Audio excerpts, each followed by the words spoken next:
1 এপ্ৰিল 2023 চনৰ আগতে যদিহে আপোনালোকে এক্সচেঞ্জ সাৰ্টিফিকেটটো অনলাইনত বনাইছিলে তো তেতিয়াহে আপোনালোকে ইয়াতে এপ্লাইটো কৰিব। আপোনালোকৰ বাবে এটা নতুন ভিডিঅ' লৈ আহিছোঁ নতুন টপিকৰ ওপৰত।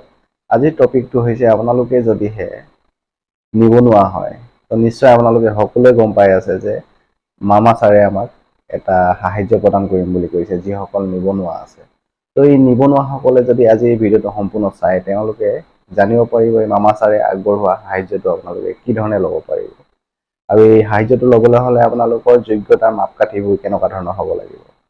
এনেকুৱা ধৰণৰ ইনফৰমেশ্যন আজি এই ভিডিঅ'টো আপোনালোকৰ বাবে লৈ আহিছোঁ। গতিকে ভিডিঅ'টো স্কিপ নকৰি সম্পূৰ্ণ ভিডিঅ'টো চাই দিয়ক। তেন্তে আহক আৰু দেৰি নকৰি জানি লওঁ মামাই আগবঢ়োৱা স্কিমটোৰ বিষয়ে। স্কিমটোৰ নাম কি আৰু এই স্কিমটোত আপোনালোকে এপ্লাই কৰিবলৈ হ'লে কেনেকুৱা ধৰণৰ আপোনালোকৰ যোগ্যতা লাগিব।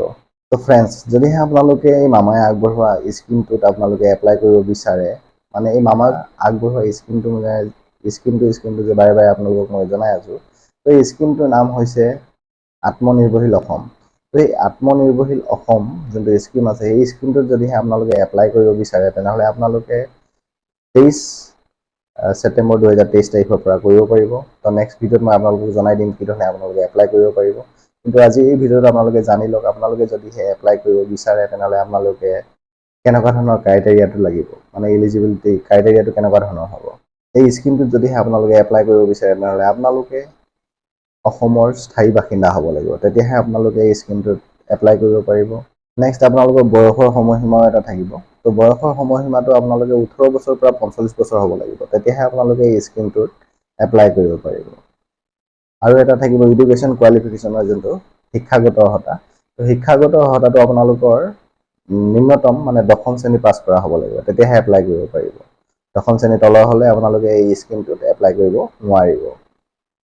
আৰু আপোনালোকৰ চিভিল স্ক'ৰ বুলি কয় যোনটো, যদিহে আপোনালোকে আগতে লোন লৈ থৈছে তেনেহ'লে আপোনালোকে সেই লোনটো দিওঁতে অলপ মানে ভালকৈ আপোনালোকে পৰিশোধ কৰা নাই লোনটো, বা লোনটো পৰিশোধ কৰোঁতে আপোনালোকৰ চিভিলটো বেয়া হৈ গৈছে, তো তেওঁলোকে এই স্কিমটোৰ এপ্লাই কৰিব নোৱাৰিব, মানে তেওঁলোকে ইয়াতে এই সুবিধাটো নাপাব। যদি এপ্লাই কৰিব পাৰেও তো ৰিজেক্ট হৈ যাব। তো যিসকলে এনেকুৱা ধৰণৰ অসুবিধা আছে তেওঁলোকে এপ্লাইটো নকৰে ভাল। আৰু যদিহে আপোনালোকে চৰকাৰী চাকৰিয়াল হয় বা আপোনালোকে চৰকাৰী পেঞ্চনাৰ হয়, মানে আপোনালোকৰ ঘৰত যদিহে আপোনালোকে চৰকাৰী পেঞ্চনাৰ আছে বা চৰকাৰী চাকৰিয়াল আছে তেনেহ'লে আপোনালোকে এই স্কিমটোৰ সুবিধাটো ল'ব নোৱাৰিব, মানে এপ্লাইটো কৰিব নোৱাৰিব। আৰু এটা কথা তেওঁলোকে উল্লেখ কৰিছে যে যদিহে আপোনালোকে এই স্কিমটোৰ সুবিধা ল'ব বিচাৰে তেনেহ'লে আপোনালোকৰ ফেমিলিৰ মানে ঘৰৰ সকলোৱে ল'ব নোৱাৰে, মাত্ৰ ঘৰৰ পৰিয়ালৰ এজনেহে এই সুবিধাটো ল'ব পাৰিব। যিকোনো এজনেহে ইয়াতে এপ্লাইটো কৰিব পাৰিব। আৰু এটা ইম্পৰ্টেণ্ট তেওঁলোকে মানে ক্ৰাইটেৰিয়া দিছে যে আপোনালোকে এক্সচেঞ্জ অফিচত ৰেজিষ্ট্ৰেশ্যন কৰিব লাগিব। আপোনালোকে অফলাইন থকাটো নহ'ব, অনলাইন কৰিব লাগিব। সেই অনলাইনটো আপোনালোকে ৰিচেণ্টলি কৰা হ'লে নহ'ব, তেওঁলোকে উল্লেখ কৰি দিছে 1 এপ্ৰিলৰ আগতে কৰা হ'ব লাগিব। 1 এপ্ৰিল 2023 চনৰ আগতে যদিহে আপোনালোকে এক্সচেঞ্জ সাৰ্টিফিকেটটো অনলাইনত বনাইছিলে তো তেতিয়াহে আপোনালোকে ইয়াতে এপ্লাইটো কৰিব পাৰিব। তো এইকেইটা ক্ৰাইটেৰিয়া আছিলে আপোনালোকে যদিহে এই স্কিমটোত এপ্লাই কৰিব বিচাৰে।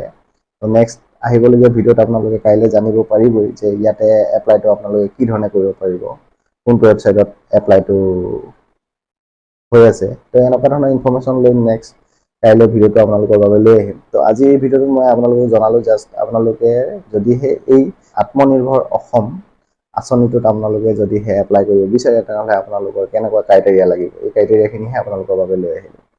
তো এই ভিডিঅ'টোত ইমানখিনি আছিলে। তো এই ভিডিঅ'টো চাই যদি ভাল পালে তেনেহ'লে এটা লাইক মাৰি নিজৰ বন্ধু বান্ধৱীলৈ শ্বেয়াৰ কৰি দিব। আৰু যদিহে চেনেলটো নতুনকৈ আহিছে তেনেহ'লে চেনেলটো ছাবস্ক্ৰাইব কৰি নটিফিকেশ্যন বেলটো অন কৰি ল'ব। ঠিক আছে, নেক্সট এটা নতুন ভিডিঅ'ত লগ পাম। আজি ভিডিঅ'ৰ পৰা ইমানতে, বাই বাই।